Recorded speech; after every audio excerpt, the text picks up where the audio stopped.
Hey everyone, this is Danielle, also known as Gently Smiling Jaws, and welcome to my Flosstube. What I'm going to open up this Flosstube with is something that I usually mention towards the end of my videos, and I try to always put it down in my description, but the folks at Connecting Humanity who take the donations of eSIMs to give to folks in Gaza, I noticed they've been posting a lot recently about being very low on eSIMs, so it's something where if you are able and want to help out, there are links in my description down there of where to go and how to go about getting the eSIMs and donating them. So I wanted to mention that up front this time. Tea. Now the last video I did, which was actually a Flosstube extra that I did last week, which was about my going to this year's Northwest Tea Festival. And in that video, I was drinking the Market Spice Huckleberry tea, and that's actually what I'm having again this time, just because it's a bagged tea, and I'm filming this after work on a weeknight.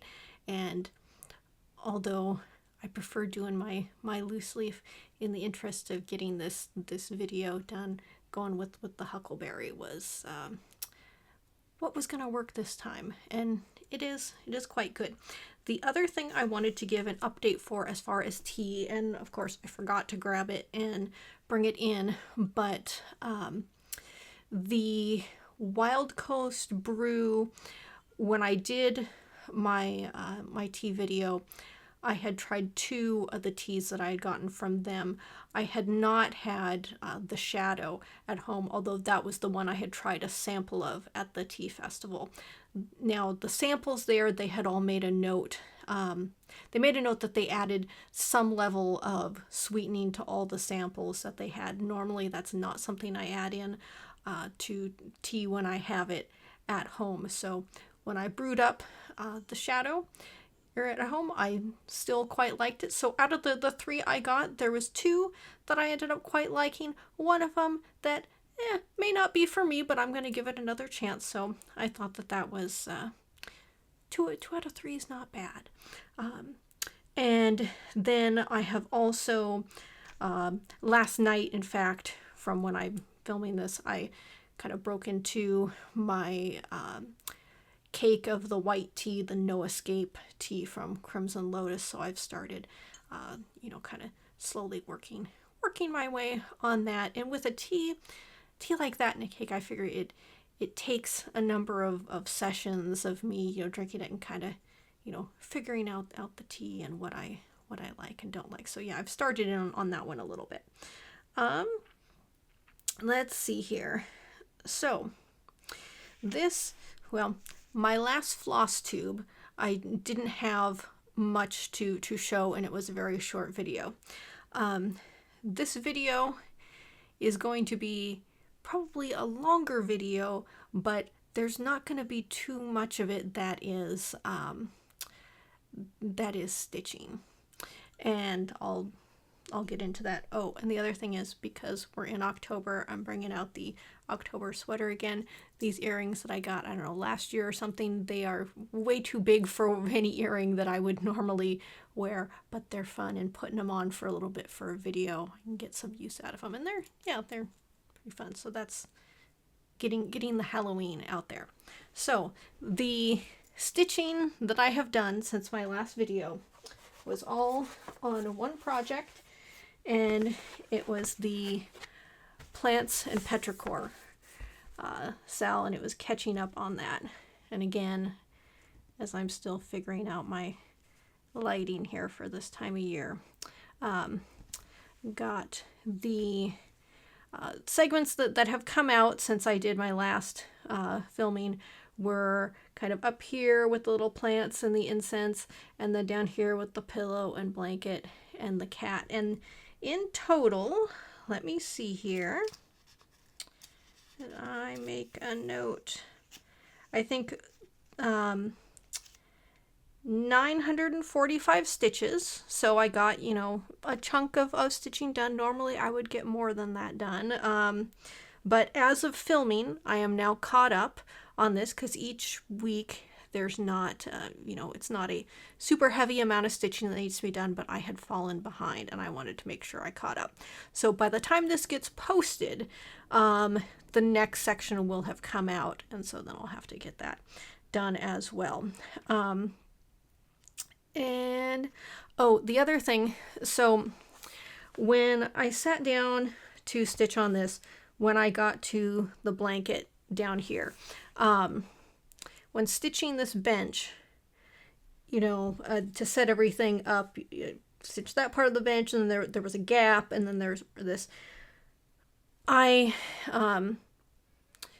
made the gap one stitch too narrow, and I discovered this as I was going through, and so that kind of bummed me out a little bit, but it's not that big of a deal. I just fudged it. It's fine. It's not going to be, you know, not going to be noticeable to anybody who doesn't know what the pattern is, and even if you know what the pattern is, probably unless you're in there scrutinizing it, you're probably not going to know. So it's not the end of the world, but I was just sort of a little bummed that after I hadn't been keeping up with my stitching and I finally sat down to do what I was supposed to do, and I realized that I screwed up and there was no way I was going to pull things out and fix it. Now, that wasn't worth doing that.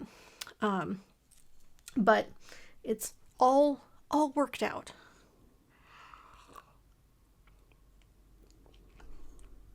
Once again, the talking on video, getting the tickle in my throat.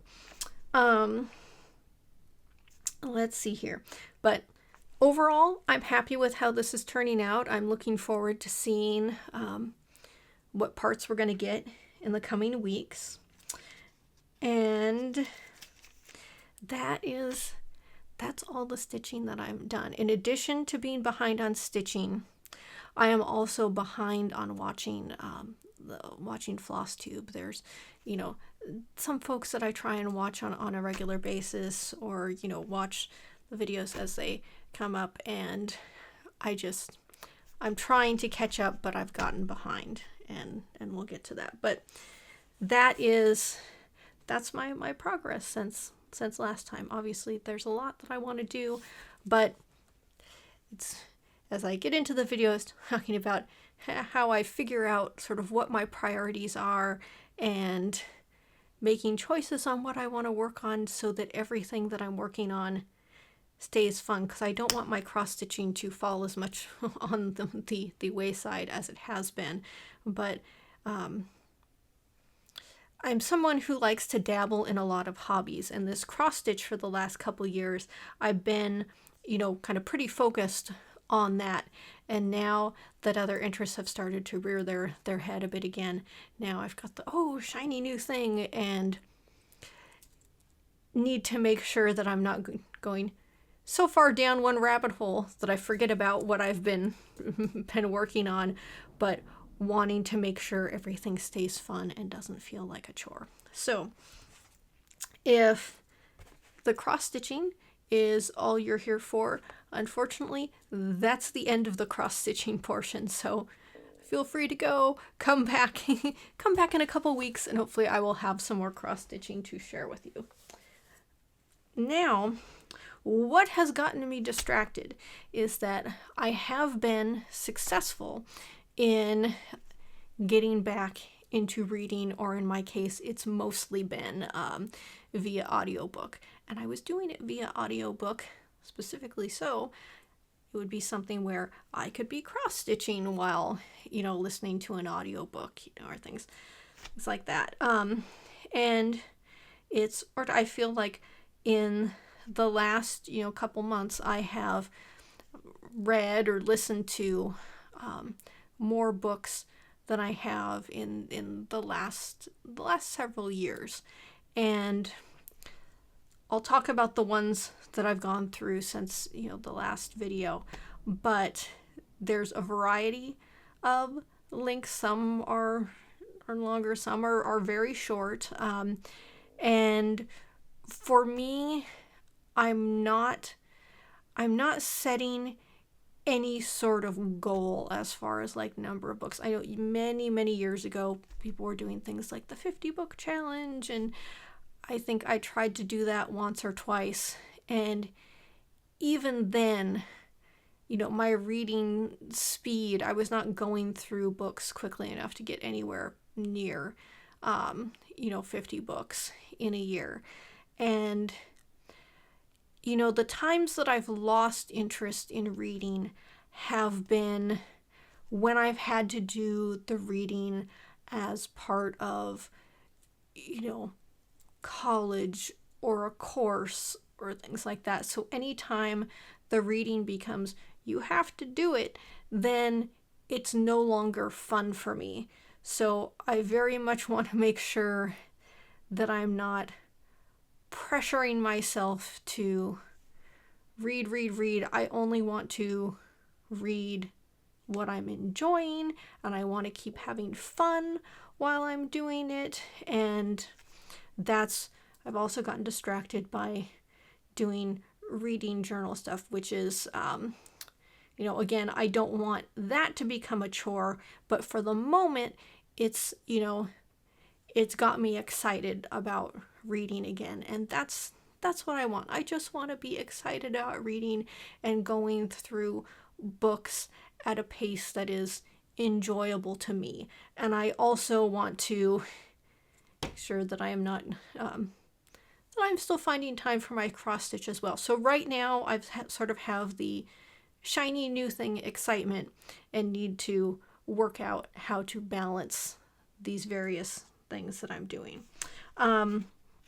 So the books that I have gone through since this time, I've got a few here. Let me see. I've got 1, 2, 3, 4.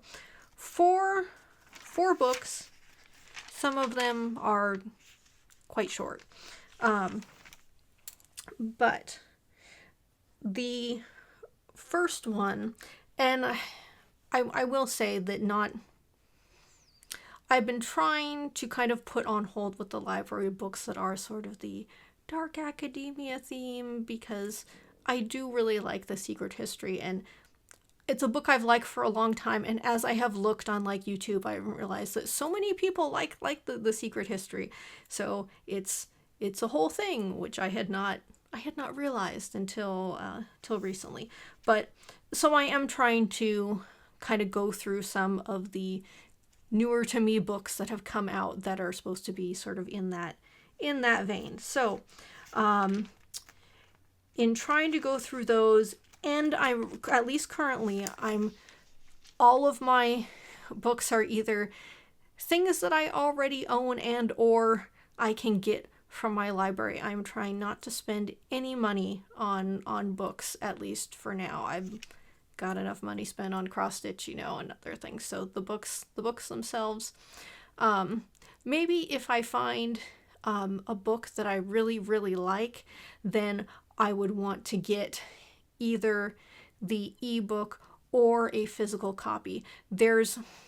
As I'm sitting down to do this, I'm realizing that in some ways having a physical copy would be great to reference back to, because I think pretty much all of these books were audiobooks and I've already returned them to the library, so I don't have them to go back and reference. But as time has gone on, and you only have so much space around for things, I think that having physical copies of books that I really like, I'm perfectly happy with that. But I don't really want to have physical books around of things that I'm just kind of like about. I'd much rather it be like an ebook, whether it's something I just read and return to the library, or audiobook I listen to, return to the library, or if I have, if I own it in that format, then it's not taking up physical space of something, something that I'm just about isn't sitting around. But moving on, the first book through was In My Dreams I Hold a Knife by Ashley Winstead. And this was a book, I enjoyed it, but I didn't love it. Let me see what I jotted down for like a summary. That the gist of this book is that you have these, I think it's maybe like a 10-year it's some sort of reunion for college, college students coming back for their 10-year reunion. And our main character, Jessica Miller, she wants to use this opportunity to kind of show her classmates, all the things that she's done and how she's better than everybody else and all of this. In addition to this, she was part of a friend group that was called the East House 7, and before they graduated, one of the students in the friend group was murdered. One of the people in the friend group was sort of pointed to as being the murderer, but the police didn't have enough evidence, so nobody was ever charged, and that person's sort of been ostracized, but still nobody really knows what happened. So this reunion, the student who died, their brother, who is now working at the college, is using this reunion as an opportunity to sort of ambush these students, start asking questions, and trying to figure out who was the murderer. And the book kind of goes back and forth between present day at the reunion as well as back in time during college. And I sort of liked the pacing of the book. It kept me interested. I wanted to know what happened. I will say that I know I've said that, the secret history, unlikable characters. I really didn't like the characters in this book. And I don't know if it was because they were more, sort of normal students where you had them wanting to be in fraternities and sororities and things like that, which is not my vibe at all. I really didn't like these characters. Now, that doesn't mean that a book with characters that you don't like can't be a fun book. And I enjoyed going through it. I wanted to know what happened. The finding out what happened and sort of the twist, I'm a little unsure about how I feel about that. I still enjoyed the book. I am glad that I read the book. I don't know if it's a book that I'm going to go back and revisit in the future. Maybe I will. I don't know. But the one thing that I wanted to mention about this book, just because it popped to mind when I was driving home from work today, and this isn't any sort of spoiler in any way, but it was just this little segment of the book that stood out to me. And it's the main character, Jessica, talking about when she was like in like elementary school. She was a very young student, and it's just a little bit talking about her experience in school when she was very young. Her class was going to go on a field trip. It was like to the beach or some place where, her feet were going to get wet. She had gotten these, special, galoshes that she could wear there. She had asked the teacher, who was her favorite teacher, like permission to go and, change into her galoshes before they got on the bus to go on the field trip. So she goes and to put on her galoshes. She comes back to the classroom and everybody's gone.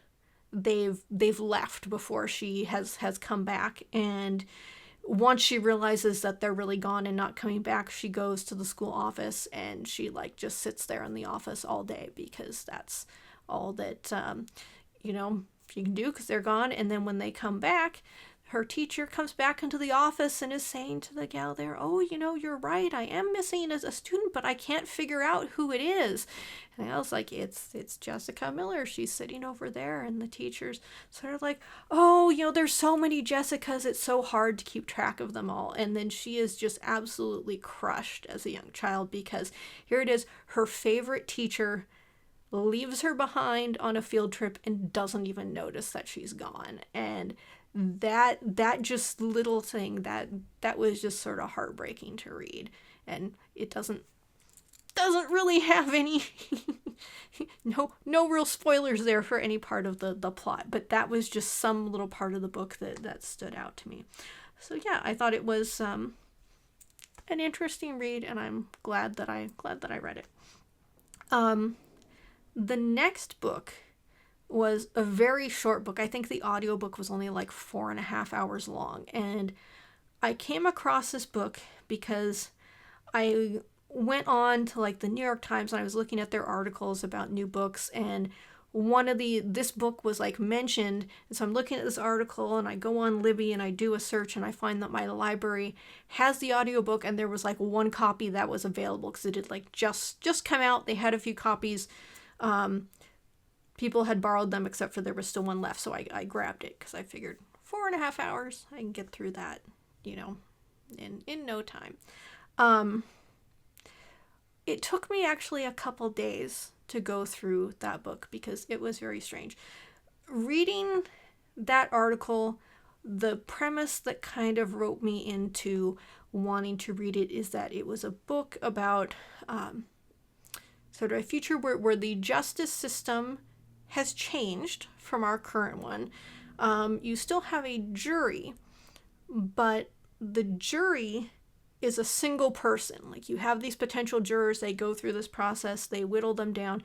You have a single person. And then there's a room called the repeat room.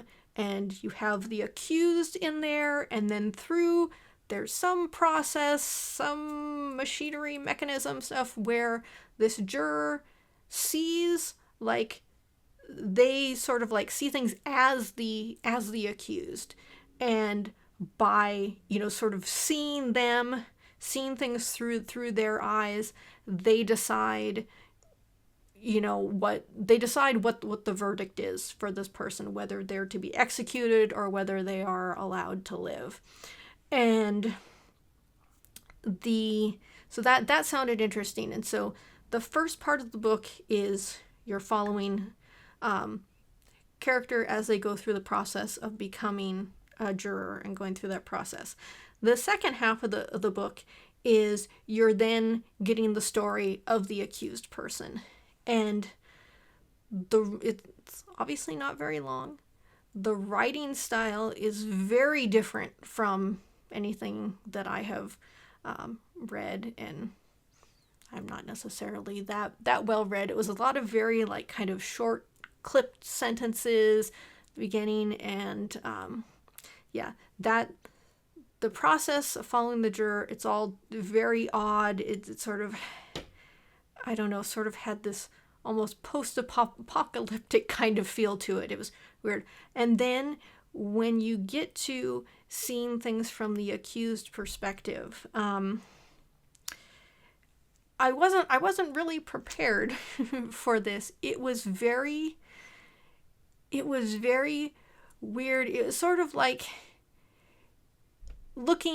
seeing a car crash and not being able to look away, because the whole premise of what the traumatic things what had happened to this person were unlike anything that I have ever read before, and it was awful, but it was fascinating. And again, this would be a book where you may want to look up trigger warnings if there are things that you don't want to read about, because there's like child abuse and things like that involved. And this is, sort of like when I read My Dark Vanessa recently. That's a book where I'm glad I read it, but it's not something I want to revisit anytime soon. I sort of feel that way about this book. This book was not long. I don't want to go back through it anytime soon, but I feel like I'm going to be thinking about it for a long time. It was very interesting, and not like the stuff that I normally read. And I should look back at the notes that I actually wrote, since I just started rambling, to make sure I am not missing something that I want to say. Let's see.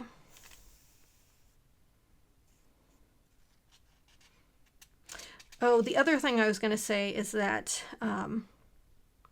that's a book where right after I read it, I started looking for reviews online, and because I sort of grabbed it from the library right as it had come out, at least at the time that I was looking for reviews, there weren't a ton, and there were the ones that I saw seemed to be saying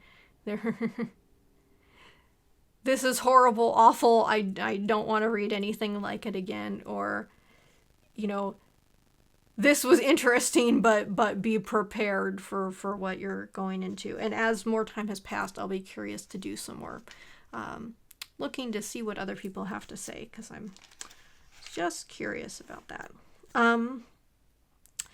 The next book that I read, and this one was very short, and time for some tea here.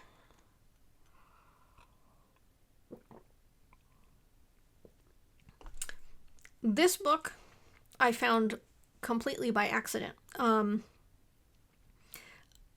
have a Kindle. Well, I haven't bought any Kindle books in a long time. I get like the monthly email about like the Amazon First Reads or whatever, where you can pick a free book. And so I was looking at those books trying to decide what I was going to grab, and it's funny because I try and always grab the free books. I can't remember the last time that I read any of these books that I have downloaded. In fact, I'm not sure if I have ever read one of the free books, but they're free, so I download them.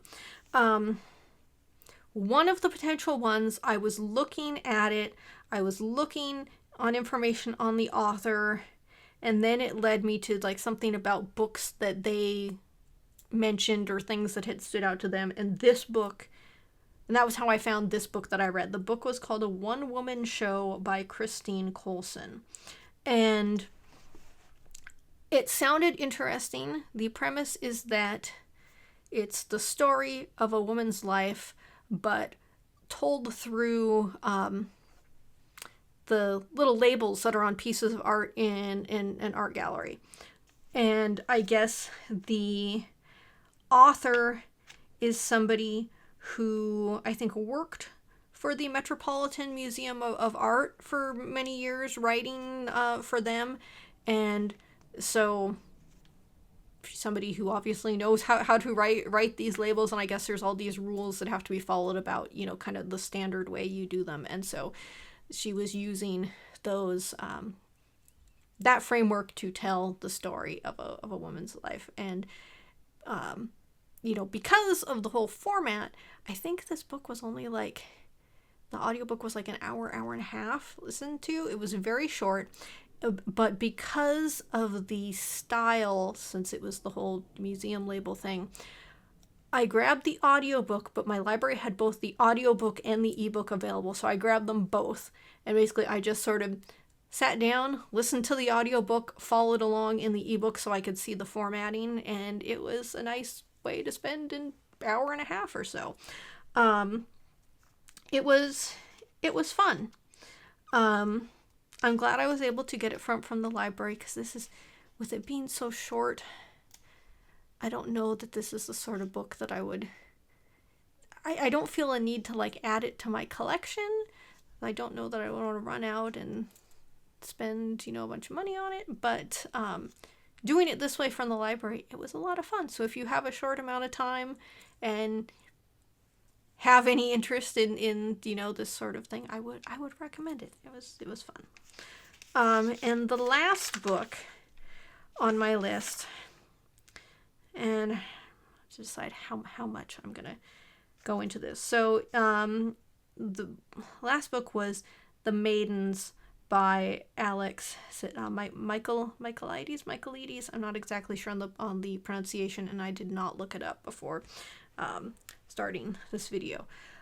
When I decided to read this book, I had done some very limited looking into it, and I had actually, that was quite some time ago.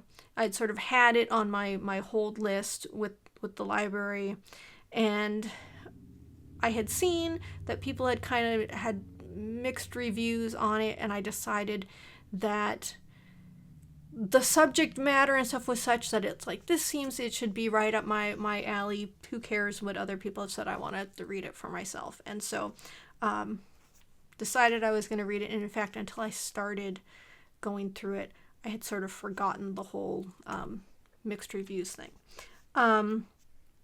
So time for tea again.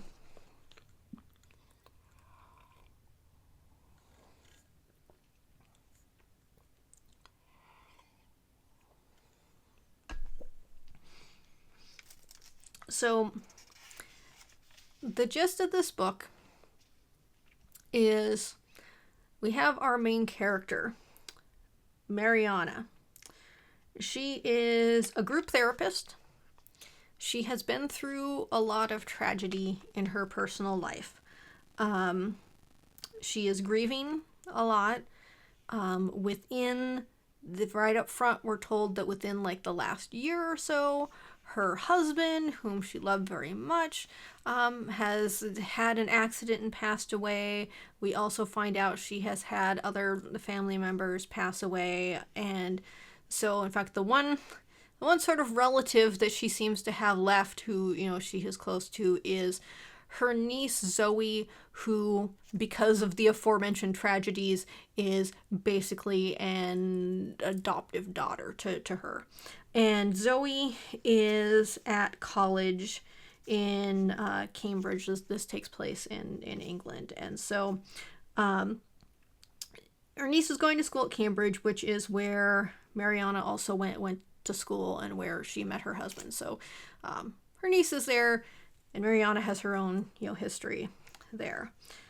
Her niece calls her, and her close friend has been brutally murdered. So Mariana is like, of course I'm gonna come support you, calm you down, all this. We'll get through this. She goes to the school, and once she's there, she sort of starts to play detective to figure out what's going on. And the whole Maidens thing of the title is that Zoe's friend who was murdered was part of this group of girls called the Maidens. So at this college, there's this professor of Greek tragedy. He's an American professor, and what's his name? His name is Edward Fosca. And for some reason, every time I read his name and saw the name Fosca, what came to mind was fossa, which is a type of animal. So I will find some picture or something and put it up here, because every time I read his name, I thought of a fossa. But so this professor has this group of very attractive female students that are called the Maidens that like have private study groups with him, and they're like this weird little almost cult type thing. And so our main character hears about this, focuses on it, becomes convinced that this professor is the one who has murdered Zoe's friend. And so she's doing this investigating, but she's sort of hell-bent on proving that this professor is the one responsible. So this book, it kept me interested. I wanted to find out what happened.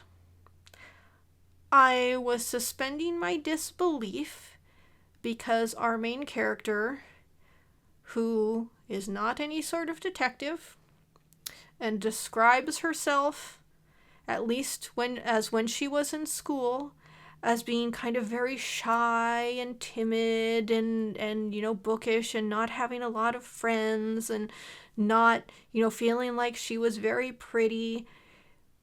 Once she's there and starts investigating, she starts doing all this stuff to sort of trample all over the actual investigation that's going on. Like getting into places where she's not supposed to be. deciding she's just going to, like conduct group therapy sessions with students and sort of lying about why and how she's doing this, and like every male character that she interacts with seems to like be in love with her. So I was very much suspending my disbelief with that, trying to put it aside. Okay, let's see, where is this going? And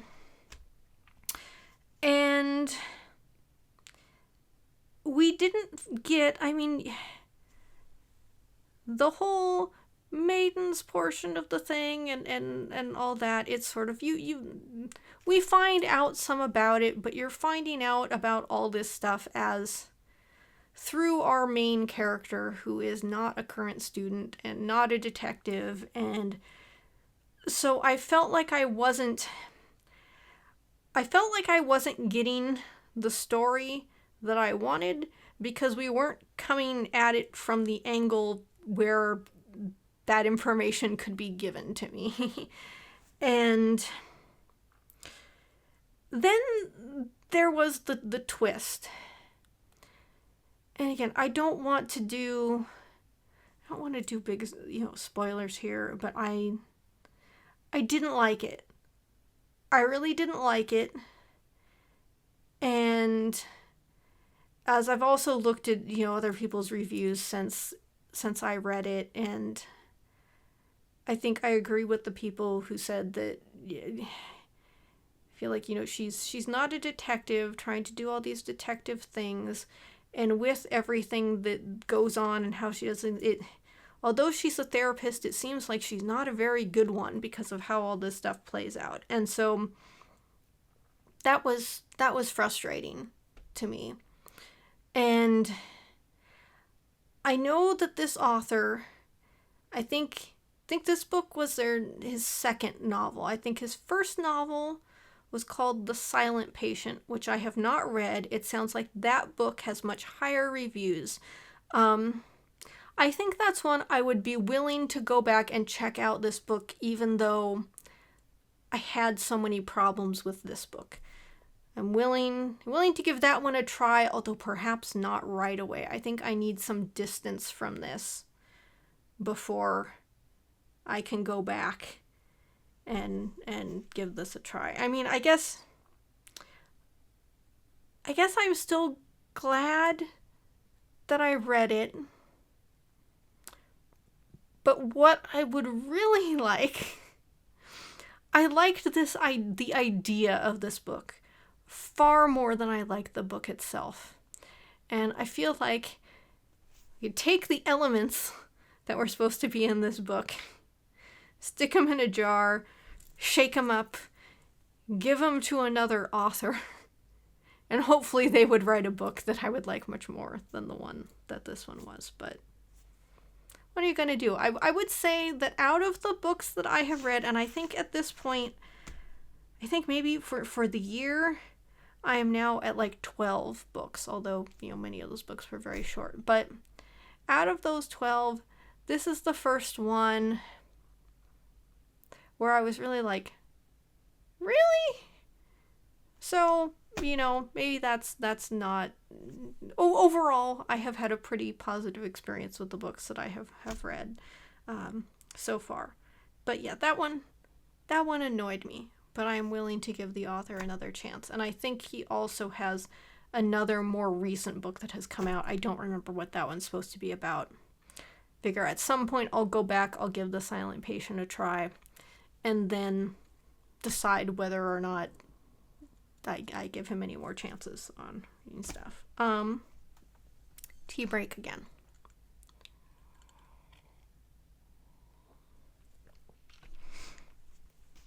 Let's see. So, let me look at my notes here. So, I guess the last thing I want to focus on is doing a reading journal. I didn't grab it to bring in this time, but my Hobonichi weeks that I use to keep track of my cross stitch, I had been trying to do like a little mini reading journal in the back of that to figure out, exactly what I wanted. And I thought I was going to do this in like a the regular kind of standard Hobonichi day free planner. I'm like, oh, I could use this for my reading journal. I decided I needed something that was a bit bigger than that. And I also decided that instead of waiting until 2025 and instead of doing stuff in the back of my weeks, I figured I would just start in on a reading journal from now, and I will just keep using the same one until I fill it up. So there's not like pressure to finish something by the end of the year or not start something until the beginning of next year so I can have something that's just for that year. Because I figure the amount that I read is probably going to ebb and flow. Right now, when I'm excited about it, I have been going through quite a bit, but this may not be a sustainable pace for me. So I'm trying to keep my expectations realistic about things. But I got myself one of the, what is the pronunciation on these? This is the Leuchtturm 1917. These got one of the hardbound journals, and I also got the one with the heavier paper. It's not, what is the standard one is like 80 GSM, and this is, what is this? I don't know if it says in here, and I don't have the little band thing on the book anymore. This is the 120 was it gram per square meter, so the paper is a bit heavier. So that's what I've decided to use, and I am, like a lot of people do, using the pages at the back to do all my little pen and ink swatches and things like that to see how things work on the paper and what does and doesn't bleed through, and so like this page here, I've got that there, and it's looking pretty good on the other side, so I've been happy with that. And I like dot grid, so that's what I made sure to get for this. And I haven't done a whole lot yet, and I'm just sort of trying to have fun with the decoration and not be so focused or hung up on trying to have things perfect. My battery is going to die here because I forgot to fully charge it before I started this video, so I'm going to have to swatch my battery. I will be back. Okay, battery changed. Let me take a sip of tea again.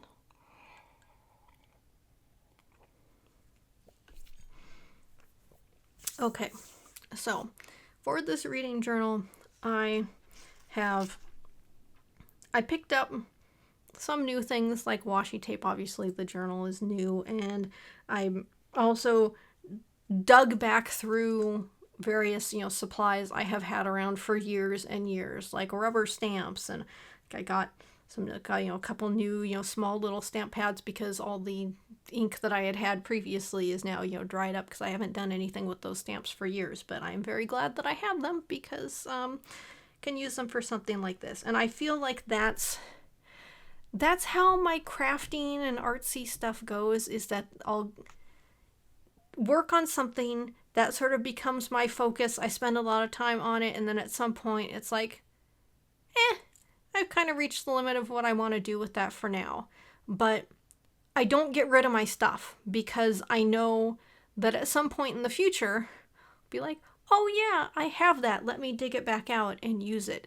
And so that's what I've been doing. I dug back out rubber stamps and, ones that I've had for years that have columns showing like Egyptian columns and acanthus leaves and things like that. So I've started, there's my not terribly exciting little cover page, and I intended to do something kind of different, but I sort of screwed up, so I just covered it up in washi tape. It's fine. One thing that I saw, and because I have been like watching bits and pieces of so many people's different videos on doing reading journal stuff, and that's why I have like not been cross-stitching as much or watching Flosstube as much, because I have fallen down this other rabbit hole of doing other things. I saw somebody who did sort of a TBR, a to be read, list in their journal, but instead of having just like a list or pasting the covers in, they did a spread that used little photo corners. So you could print out your book covers of things you wanted to read, and you could stick them in there, and then once you had read them, or you changed your mind on what you wanted to read, or like once you can then take those covers back out, and like if you're going to write about, now that you've read the book and you want to write about, your experience reading it, then you take your cover out of that, you go paste it elsewhere in your journal, and now you've freed up space and you can put more covers in. So that is what I did on kind of the beginning of this. I went, and the photo corners, again, these photo corners, they're clear, and they're on a roll of, I forget how many little photo self-adhesive photo corners were on there. The price tag on them shows that I bought them back at my college bookstore back when I was in college. So yes, I saved supplies and I used them later. So that's what I did. So these are various books that I, may or may not get around to reading, but that's sort of what I've got in there. And because there's the photo corners, you can, pull it out, swap something else out in there. And I really liked that idea. Like I said, I can't remember where I saw it from, but whoever came up with the idea, I thought that was great, because since I'm probably going to be using, this journal for quite a while, because I'm not a speed reader or anything, where when I'm, if I finish something up and I want to know what should I be looking for next, right here at the start of my journal, I will have something like, oh yeah, I wanted to read this, or I wanted to read that. And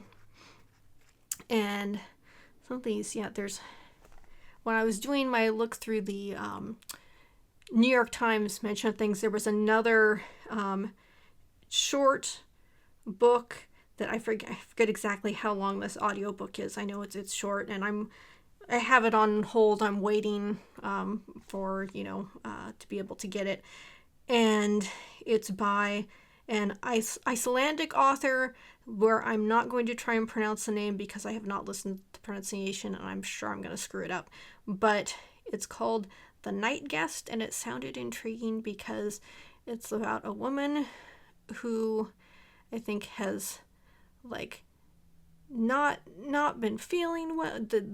From what I remember, article is that the woman hasn't been feeling well, doesn't feel rested, and a friend or someone tells her that, well, maybe if you start to do some regular exercise, you'll have a easier time falling asleep, and you'll feel better overall. And it's like she gets some sort of pedometer or something to like count her steps, and one night it's like she still has it on her when she goes to sleep, and that's when she discovers that in the middle of the night she's getting up and she is going somewhere completely different, and she doesn't remember any of it, but that's why she doesn't feel rested. And it seems like it's a pretty short book, and that sounded intriguing, so I'm waiting to be able to get that from the library. But yeah, that's what I have at the front of that. I do have a counter for the number of books that I've read, and I'm writing them to make, a list as I go through. I did this just to see how many I get through this year. Like I said, I am not trying to push myself to hit any number, and in fact, I did have a little page I put in here that was sort of about how I am not trying to reach a specific number because I don't want to kill the joy of when I'm enjoying reading. I don't want to kill that joy by doing anything that might do that. So I don't have much more done than that. I am at the point where I am just now trying to go in and write about the books that I have read so far, and these ones are ones that I had already jotted something down in my little weeks, and now that I have some more space, I am writing a bit more. So I just have the Shirley Jackson books I read earlier this year, and going to put something for the Secret History there. I'm just not. That's all I've got. And again, I don't think this is anything like stunningly artistic, but I'm just trying to have fun with it, and it's some way for me to keep track of what I am reading and enjoying keeping track of it. And right now it's making me happy, so that's something I want to spend some time on. But at the same time, I don't want my cross stitch to fall by the wayside like it has been. So my goal is that the next time I do a Flosstube, there will be some more balance between having the floss portion of my Flosstube and projects to share with you, and then also mention some of the books that I've been reading. This was obviously way more on the book side of things than on the cross-stitch side of things, but hopefully that will change going forward. Also, we'll see.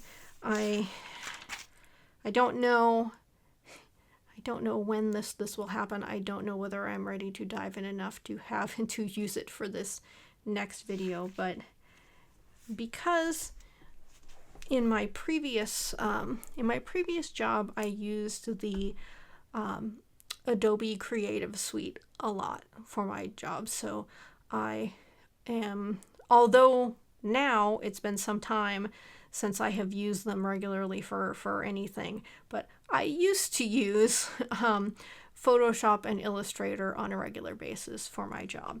And because I was sort of familiar with Adobe, I have been using Premiere basically taught myself enough Premiere to do the basic level of editing that I do in my videos, which I know is nothing fancy. But I have been hearing about what is the one that I heard of. It was the DaVinci Resolve, being, it looks like a free program that is in some ways very similar to Premiere and being able to do a lot of stuff. So my goal is to eventually teach myself enough of that so that I can move my video editing over to that software, because I know that Adobe has all sorts of issues, and I know they were jacking up their subscription price recently.